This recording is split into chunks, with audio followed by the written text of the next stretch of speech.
کیجیے خدا کے واسطے، مشکلیں حل کر شہ مشکل کشا کے واسطے، کربلائیں رد شہید کربلا کے واسطے، سید سجاد کے صدقے مساجد رکھ ہمیں، علم حق دے باقر علم خدا کے واسطے، صدق صادق کا تصدق صادق الاسلام کر، بے غضب راضی ہو کاظم الرضا کے واسطے۔ اور ارشاد فرمایا بحر شبلی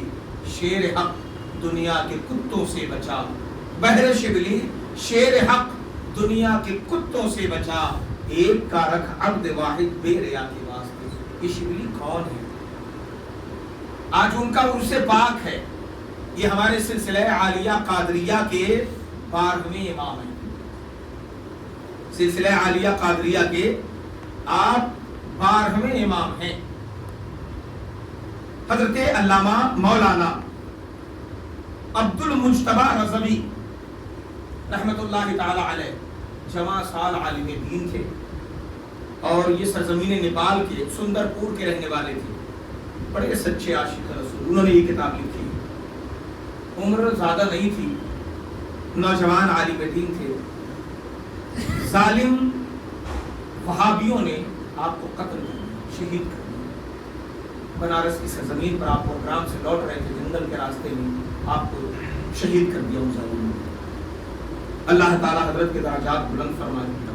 اور ان کے بچوں کے لیے اللہ تعالیٰ غیب سے مولا تعالیٰ اسباب مہیا عطا فرمائے۔ وہ لکھتے ہیں کہ حضرت سیدنا سرکار شیخ ابو بکر شبلی رحمت اللہ تعالی علیہ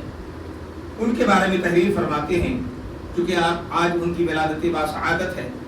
آج حضرت کا وہ ہے عرس پاک ہے،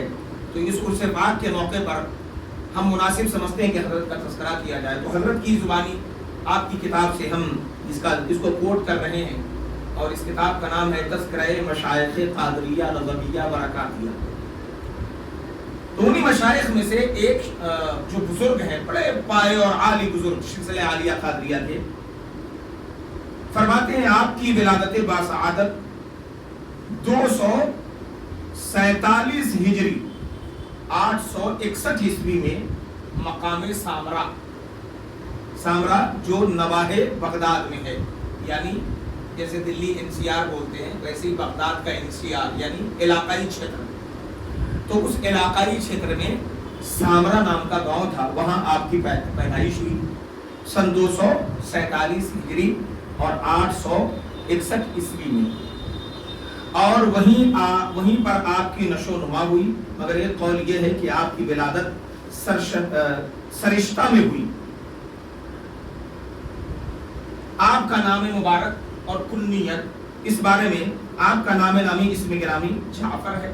اور کنیت ابو بکر ہے، اور آپ کے نام کے سلسلے میں ایک قول یہ ہے کہ آپ کا نام اس طرح ہے دلف بن جعفر و دلف بن حجدر،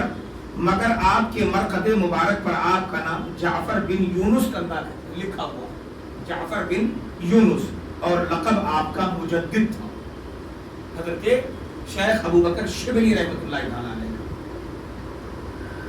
آپ کو شبلی کیوں کہا جاتا ہے؟